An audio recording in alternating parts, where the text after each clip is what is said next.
dedicated to southern and eastern Kentucky. This is WYMT Mountain News at 5:30. Good evening, I'm Steve Hensley. Severe thunderstorm and flash flood warnings are being issued for parts of the region. So let's get right to Chief Meteorologist Paige Noel for the latest. Paige? Yeah, Steve, we're seeing a few warnings starting to pop up here across the area. Let's go ahead and bring you guys to Pinpoint Doppler, where we're seeing multiple warnings as that line continues to push through our area. We'll go ahead and zoom in on those. So we do have 2 severe thunderstorm warnings. That includes parts of Rockcastle County. See, that one goes until about 5:45. We have that severe thunderstorm warning for Estill, Jackson, Lee, Powell, Wolf.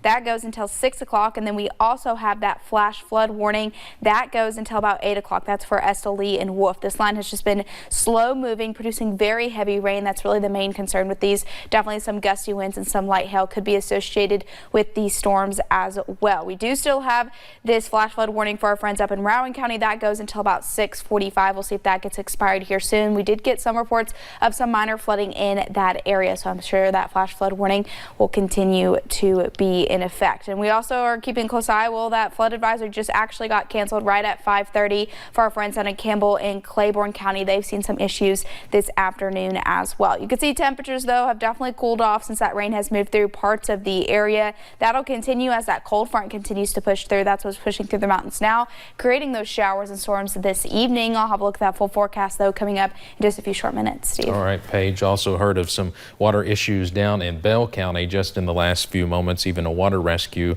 We're looking into that, and we'll keep you updated as we go along this evening. Well, Kentucky State Police confirm now the human remains found in Garrett County last night are Savannah Spurlock. Spurlock went missing in January after she was last seen leaving a Lexington bar with 3 men. One of those men is David Sparks. He was arrested early this morning for abuse of a corpse and tampering with physical evidence. More charges could be coming.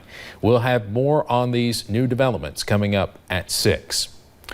Part of Old Highway 80 in Perry County was closed this afternoon due to a single vehicle deadly crash.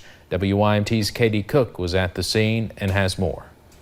The crash happened just before noon on Thursday. Received a call of a single vehicle accident here on West Kentucky Highway 80. Police say 1 woman died in the crash. Unfortunately, there's going to be 1 person that's going to be deceased.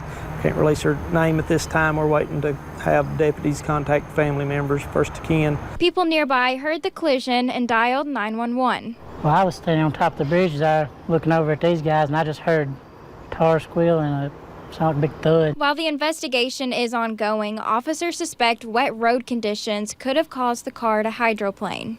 When the weather's hot and when it first begins to rain, it brings oils up out of the road and makes the roadway extremely slick. No other passengers were in the car at the time. And hopefully, through our investigations, we'll hopefully be able to find a little bit more out maybe what caused the accident. Nearby workers witnessed the crash and are counting their blessings. Makes you think, you know, that could happen. I mean, it could happen to anybody. While others face the loss of a loved one. In Perry County, Katie Cook, WYMT Mountain News. That portion of Old Highway 80 has since reopened. We are still waiting on officials to release the name of the woman killed.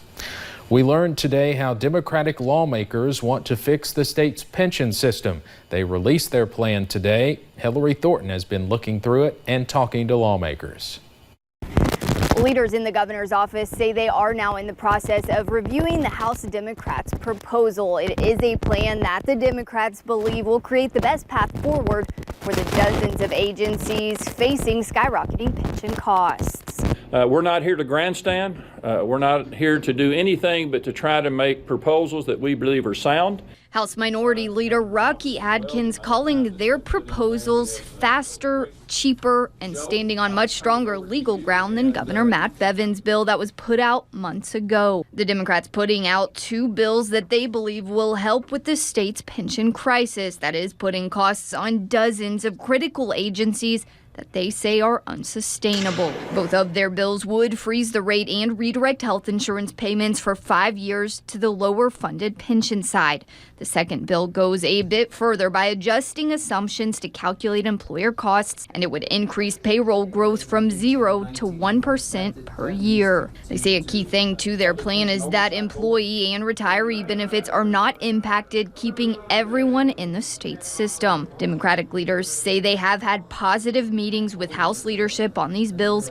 Meanwhile, the governor's office says it is too soon in their review to make a definitive decision on the proposals, but early on, they do have some concerns. Some of the things we heard out there about freezing the rates and having sort of political manipulation of the assumptions so that we can fund at a lower level are some of the very things that caused this problem to begin with. For now at the state capitol, Hillary Thornton, WKYT.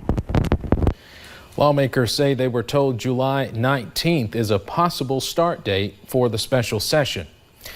A man is in jail facing theft charges. Manchester police say Travis Lovins stole several tools from a man's property. Police say they were able to spot Lovins on security video. They eventually arrested him.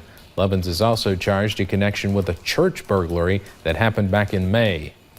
Labor Secretary Alex Acosta says he will not resign over his role in Jeffrey Epstein's child sex abuse case. Acosta is defending the controversial plea deal he made as U.S. Attorney in Miami with the financier in 2008.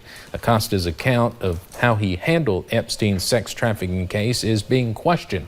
Former Palm Beach State Attorney Barry Krischer said in a statement that, quote, Mr. Acosta's recollection is completely wrong. Acosta says his only choice at the time was to prosecute Epstein at trial or offer a plea deal that guaranteed jail time.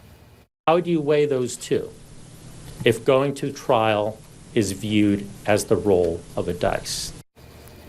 This week, more women are coming forward accusing Epstein of abusing them. Many Democrats are calling for Acosta to resign, in part because as labor secretary, he's responsible for combating human trafficking.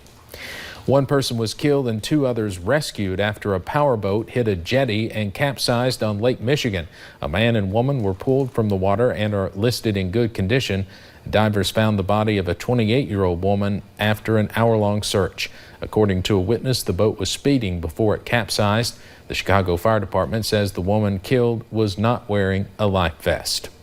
A boy was killed and 4 people were injured after a pickup truck crashed into an Amish buggy south of Farmington, Missouri today. It happened around 6:45 a.m. Authorities say 2 teens in the pickup truck, ages 16 and 17, were headed to work at the time of the crash. They were not injured. The horse that was pulling the buggy was not seriously injured, but taken to the vet to get checked out. Authorities said accident reconstruction crews will determine whether excessive speeding played a role in the crash. According to the Missouri State Highway Patrol, the people in the buggy are part of a nearby Mennonite community.